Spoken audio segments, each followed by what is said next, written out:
And good morning, everybody. Welcome to Jet Radio 1400. I'm your host, Alan Carpenter. It's time for the half hour we spend with Josh from Stan's Garden Center.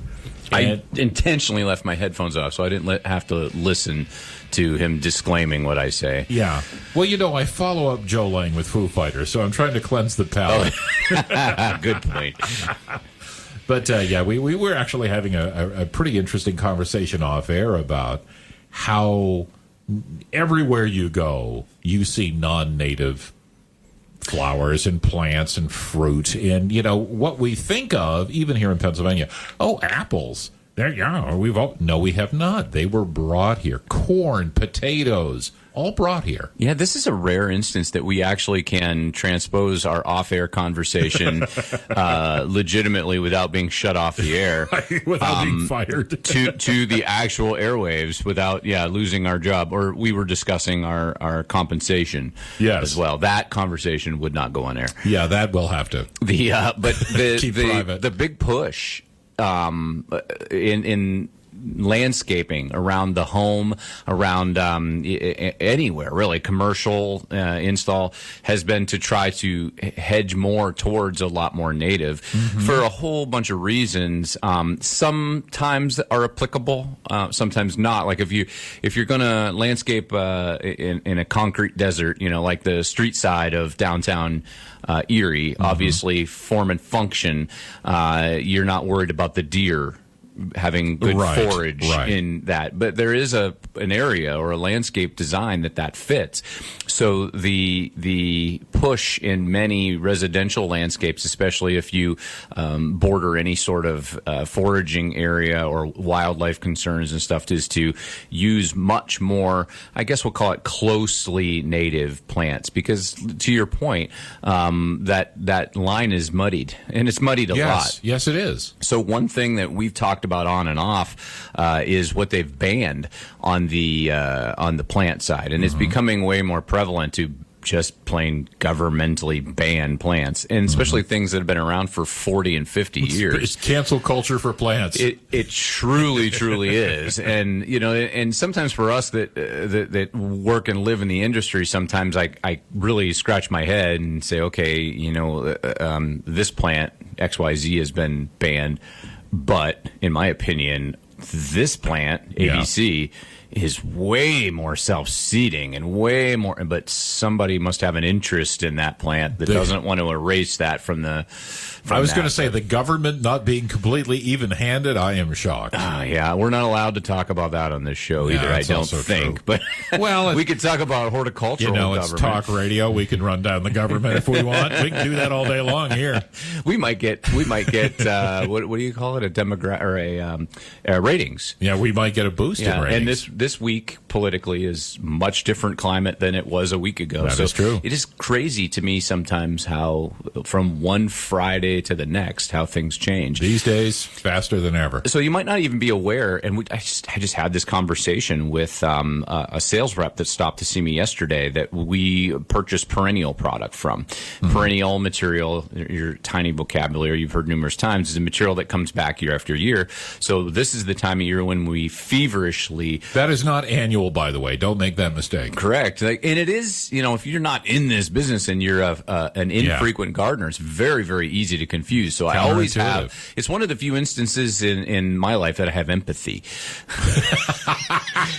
I wish my wife were able to listen, because she would nod her head till she hurt herself. Yeah. She always blames me for being a farmer, hard-headed, very solid redneck kind of. I'm like, toughen up. That's figure it out. Yeah, figure it out. Someone said, why isn't there a railing on your front porch? I'm like, because I didn't want a railing. I wanted to see what was in front of my front porch. Well, what if your kid falls off the porch? I don't honestly remember. This is a true story. I don't remember who asked me. I said, well, then I'll tell her to get back up and get back on the porch. And they just had this jaw drop, shocked look like, you're not concerned? I'm like, it's 22 inches. Yeah. Like, if they fall into the landscape, I'm going to say, way to go. Pay attention. Get back on the porch. We can't cover the world in foam rubber. We cannot do that. So I'm definitely from the lower empathy, unfortunately. Yeah. But when people come to you and go, I bought an annual and it isn't coming back every year. You got to kind of get that. Did you hear my phone? Someone's texting me. Yeah. Someone said, yeah, no joke, no empathy. Yeah, that's you. So I think I told the story where Alyssa wrote on, let's see if it's Alyssa that's on my phone. Oh, no, it's not a text from anyone. I figured someone was agreeing that I didn't have empathy, but Alyssa wrote on my whiteboard of big goals. In my office, there's it's actually the old school chalkboard. Okay. And we have the big, like reduce equipment debt or something like that on there, or, don't run out of whatever we ran out a lot this year. So it's big picture goals. And someone wrote in there, more family time, because I live at work. Yeah. And someone wrote on there, have any empathy. Have any discernible level of empathy. I'm like, come on. Like, you always say how much I'm capable of getting done. It's because I don't have empathy.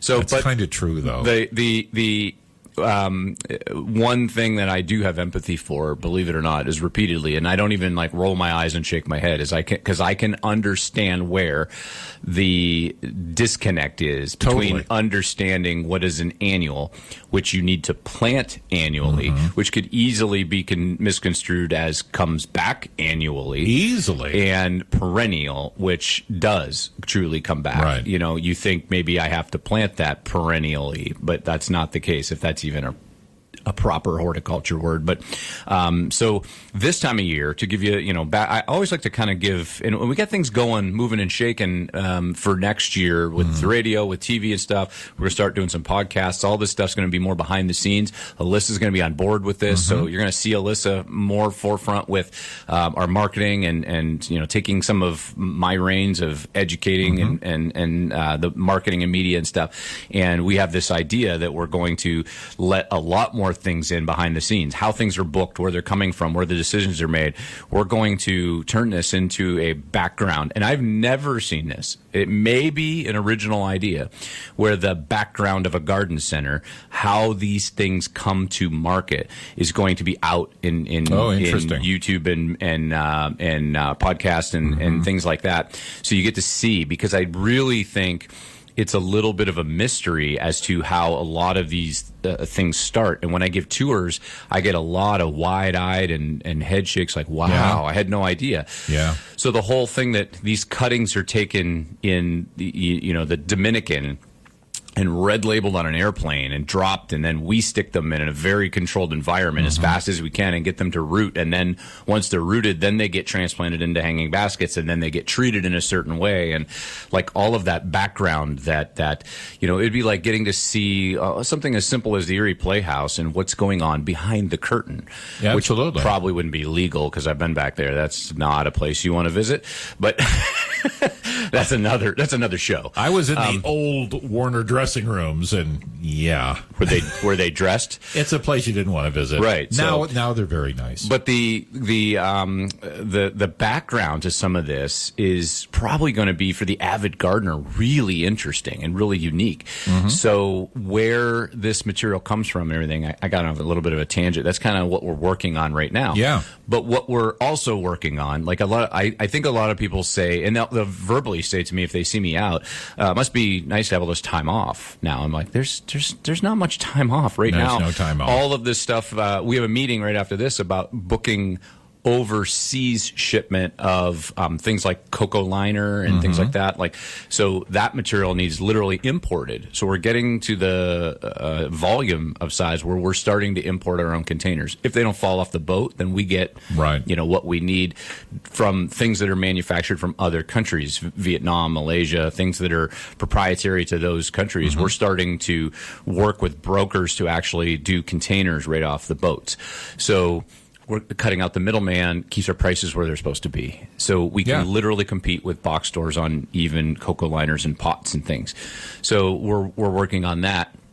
But the time of year that it is, I didn't forget where I was going, is booking perennial material. And all of the reps are saying, yeah, don't wait, because if you want some of this, and even when they sit with me yesterday, when we go through our bookings for this particular broker, for this particular company, they're like, yeah, I'm sorry to say that this and this and this and this are already sold out. I'm like, where did it go? Like, you just came to visit me, you know? Like, yeah, that's all gone already. So plants are still trending post-COVID so much. Our industry is still so strong. And I do have some empathy for others that took so long to come back. Like, if you've survived in the restaurant industry, you're really a well-managed operation because it's really, really difficult. And now we're finally starting to see, you know, the air quotes, the beer gardens doing well, live music. I think there was a show last night that I heard you on Rocket was. Yeah, there was a show at Erie Sports Center. Yeah. They had that the Backyard Bash. We know 8th grade did really big crowds so far this year. So, it's definitely coming back. Coming back, and there's not a lot of talk about. And I still hear someone just recently in my circle got COVID, but it's becoming less of a daily conversation, and it's still out there. It still happens, but I think it's being kind of more immunity has been built, so that it's not such a concern for us to go out and see music venue. You're going to see a music venue this weekend. I'm going to Boyz II Men at Chautauqua tonight. I'm proud of you. So you know when they sing "It's So Hard to Say Goodbye." Yeah. It's hard not to get emotional. Yeah, and they actually are very good to listen to. My wife and I saw them too. But they are very good. We're all over the place today. Yeah, we are. And I did not have any caffeine. I had a milk on my way here. I'm thinking, man, remember when he did have caffeine? And he was even more jacked up? But one of I still haven't lost my point. It's just 16 minutes later. Yes. That we are booking the perennials. And the perennials are the material that comes back year after year. An herbaceous perennial is things that are not woody. So they're going to die back to the ground. You're not even going to know. They're going to be totally asleep. So, i.e. your hostas and your daylilies. Sure. And that industry, it really is just like everything else in the green industry is really pivoting. And lately, daylilies aren't the thing anymore. We don't move daylilies near like we used to. Okay. But other things and more of, back to the point, I did come full circle, more of the natives, you know, like Virginia bluebells and some of this material that you find out in the gingers and things that you find out in the wild are becoming, there are some cultivars of goldenrod that have become, which to me, I'm like, that's what we hit with the brush hog, you know, that's what you weed whack.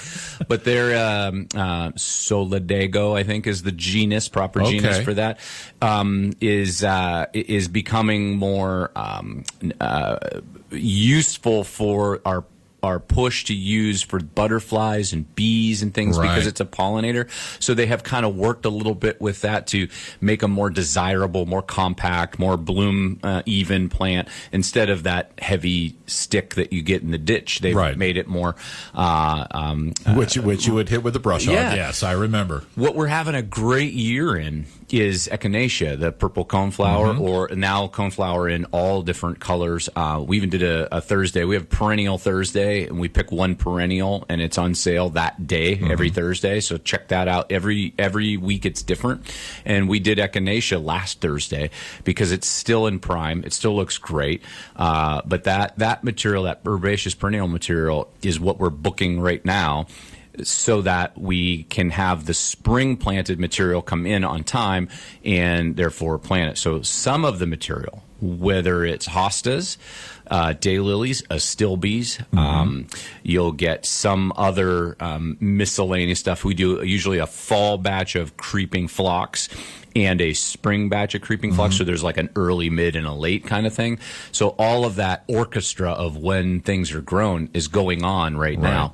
And those bookings are what we're pushing for right now. So not only just all of the bookings for the annuals are already done. All the seeds, all the cuttings, all the hanging baskets, that's already booked because it's first come, first serve.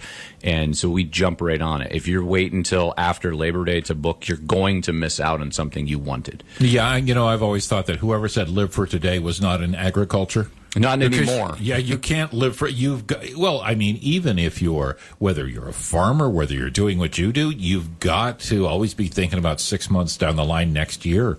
You have to. This material here is so it's grown, like say you have plant like and especially if it's new, and they only grow the stock for so much. They only allot so much space, so much production, so much time invested into, and they try to coordinate out so they don't grow too much of one thing that no one wants that much of, so that it's useless space, useless product.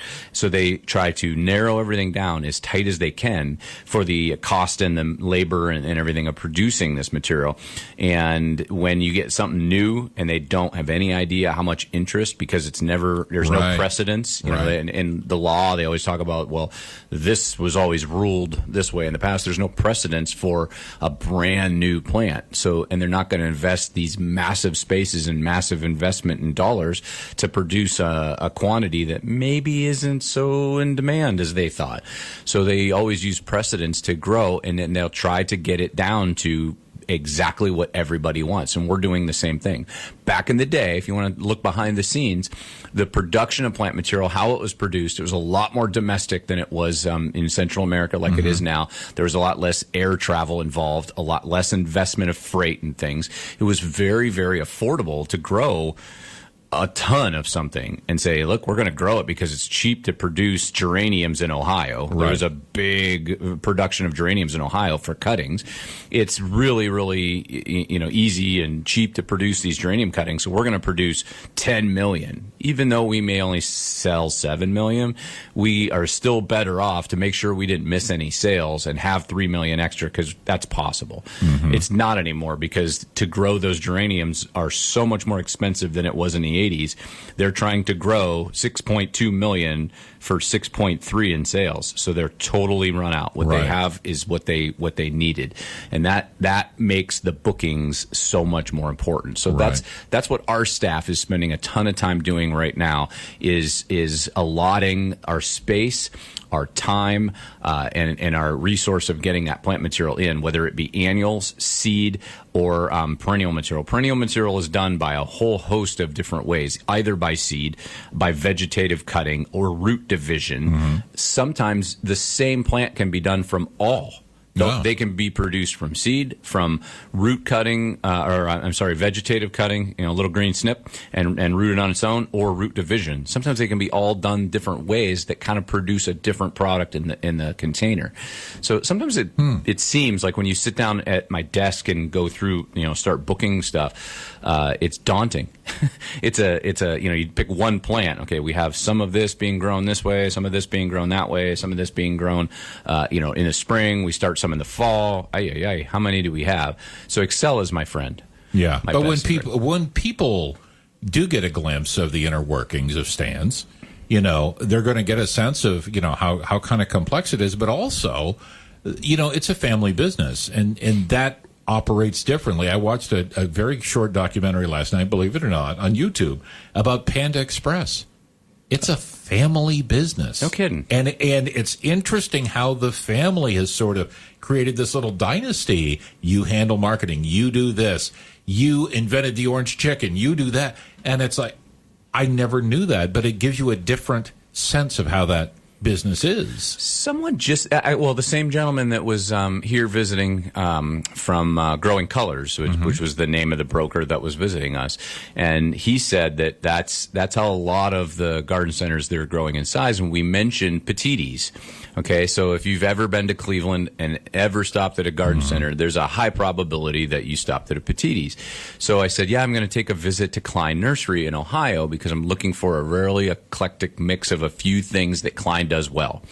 And he chuckled, and I said, what? I love Klein. Like, those folks are great. And they said, well, they no longer own it. Petites do. Yeah. So Petites are in the process of building another large Cleveland garden center. So I think that makes 11 for them. Wow. And there's only 2 large nurseries in Lake County, Ohio, left that are not Petites. So the Petiti family is exactly like that. Angelo, the father, they started with garden centers, and the son was involved, and some of the I think there's grandchildren involved that have their niche in the markets too. Yeah. That, Angelo is very solid in vegetables and labeling and signing. Like they have their own brand for Angelo's favorites, Angelo's best, something like that. And the Cleveland Garden Center market is very absorbed by the Petiti family, and it's still they still, I think, 11 garden centers, and they're still a family operation. Yeah. So they have quite a network and dynasty. Unfortunately, that's what is causing, I don't want to say causing, but that there's twofold. It's a double-edged sword to our industry. Some of the really tiny kind of roadside corners are only open for 60 days. It's becoming very difficult for them to compete because of the market's pricing. It's hard to get just a couple cases of plastic without it being super expensive because of freight the way it is. So the sizable garden centers, even if they're family owned, are almost a necessity for buying power. Like I said, we're starting to do more container importing of foreign produced material to keep our margins, to keep our prices down where they belong, and that's not even a point of production. The tropical industry is becoming a little bit more the same way, where a lot of the farms in Florida are being bought up by the brokers themselves, so that they're in control of the supply chain 100%, so they can say to the customer, us, that's not producing tropicals, but selling a great deal of them to the end consumer. Yes, I can get you this. Yes, I can get you this. Yes, I can get you this, and be reliable at it because they own the farms. So they can say, look, this farm grows this farm grows that. So Panda Express diversifying that has just been savvy at assigning the work. My wife, she probably wouldn't want me to say this on the radio, but my wife always kind of has the mentality, I'm either going to manage you up or manage you out. That's kind of her mentality, and that's kind of, that's really a healthy business mentality. To put the right people in the right place is paramount to making sure that, one, that those people are happy. If they really have a passion for perennials, why would I force them to seed? That doesn't make any sense. And if they really have a passion for customer service, why would I put them in a transplant position where they never see anyone but plants going in one container and then the other? And there's a whole host of people that love transplanting. I couldn't do it. I couldn't stand in one place all day and transplant 30,000 plants. It's not how I'm wired. I'm wired, period. But it's true. I mean, and you find the people that, and I know you have a lot of folks at stands that have that passion, they have that love for what they do. And, 79 this year. 79 folks. 79 folks. Yes, there were for 79. For your 70th birthday, right? It's a business. Right. Yeah, we 70th birthday still. And if you haven't, pay attention to the keyword thing that we got going on, which is a multi-business thing. We have Emery Landscape Design, and we have Afton Landscape Trucking, Landscape Supply, which I've spent a lot of time there in the last week because we have a new home and I'm doing new landscape there. So we have that keyword advertisement up that you can win a great landscape design, including on my show on Bob. Yeah, just every Thursday between 4 and 6. Listen for the key. It is, and I will say, it is an amazing $10,000 value prize. It's a pretty nice prize. It's our 70th anniversary. It's only going to come around once. Yeah, that's true. So, yep. Yeah, that's all I got for today. So I have one more roundabout point since we have 5 minutes left. On the way to work this morning, I was listening to a podcast about how absolutely terrible the new Katy Perry song and video are. And one of the points they made, and I will get there, Josh, one of the points they made was maybe if she'd released this 12 years ago, it would have done okay. But she's so beyond relevant now.